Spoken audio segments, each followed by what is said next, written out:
અને એક મહત્વપૂર્ણ અને ગંભીર સમાચાર રાજકોટથી, જ્યાં બસ સ્ટેન્ડમાં કચરા પેટીમાં બોમ્બ મુકાયો હોવાનો નનામો ફોન આવ્યો છે.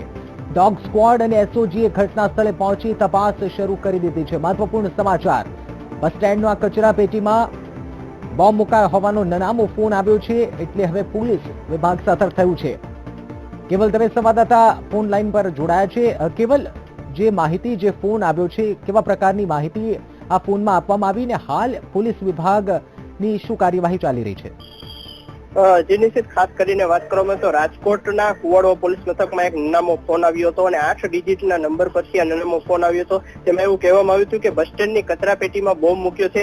આવું આ પ્રકારનું આ બોલ્યા બાદ આ વ્યક્તિ જે છે, અજાણ્યા વ્યક્તિ, એને ફોન મૂકી દીધો હતો. ત્યારબાદ પોલીસ જે છે સતર્ક થઈ ગઈ હતી. ખાસ કરીને ડોગ સ્ક્વોડ, એસીપી સહિતનો પોલીસ કાફલો જે છે એ બસ સ્ટેન્ડમાં હાલ પહોંચી ગયો છે અને તમામ તપાસ હાથ ધરી છે. ખાસ કરીને બસ સ્ટેન્ડની જે કચરા પેટી છે, મોટી કચરા પેટી છે, તેમાંથી તમામ કચરામાં જે છે એ પોલીસ તપાસ કરી રહી છે કે ક્યાં બોમ્બ મુકાયો છે અને ખરેખર શું આ ખરેખર બોમ્બ મુકાયો છે કે માત્ર અફવા છે, તેને લઈને પોલીસ જે છે એને તપાસ હાથ ધરી છે. ખાસ કરીને અત્યાર સુધી પોલીસને કોઈ પણ પ્રકારનો બોમ્બ જે છે મળ્યો નથી, પરંતુ કહી શકાય કે રાજકોટમાં છેલ્લા ઘણા દિવસથી અનેક બનાવો જે છે એ બને છે. ત્યારે અગાઉ પણ જે ખોડિયારપરા વિસ્તાર જે છે એમાંથી પણ બોમ્બ મળી આવ્યો હતો. ત્યારે વધુ એક બોમ્બ ધમકી ભર્યો બોમ્બ મૂક્યાની ધમકી મળતા પોલીસ જે છે સતર્ક થઈ ગઈ છે અને ખાસ કરીને કોઈ પણ પ્રકારની અનિચ્છનીય ઘટના ન બને તેના માટે પોલીસે કાર્યવાહી શરૂ કરી છે. બિલકુલ કેવલ, ખાસ જાણવા માંગીશું, જે રાજકોટનું આ જે બસ સ્ટેન્ડ પાસે જે કચરા પેટીમાં બોમ્બ હોવાની જે ફોન આવ્યો છે, વિસ્તાર કેવો વિસ્તાર છે?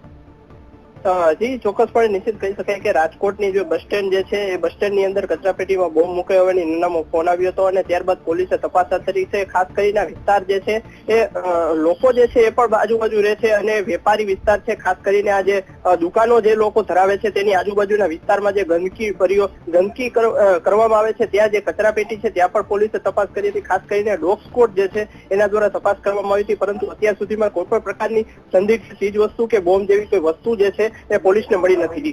બિલકુલ કેવલ, ધન્યવાદ જાણકારી માટે. તો આપને જણાવીએ કે પોલીસ ડોગ સ્ક્વોડ અને સતર્ક થઈ ગઈ છે, સર્ચ ઓપરેશન કરી રહી છે, પરંતુ હાલ જે માહિતી મળી રહી છે, એક પણ પ્રકારની એવી સંદિગ્ધ વસ્તુ હજી સુધી મળી નથી આવી, પરંતુ પોલીસ વિભાગ, પોલીસ તંત્ર દોડતું થયું છે.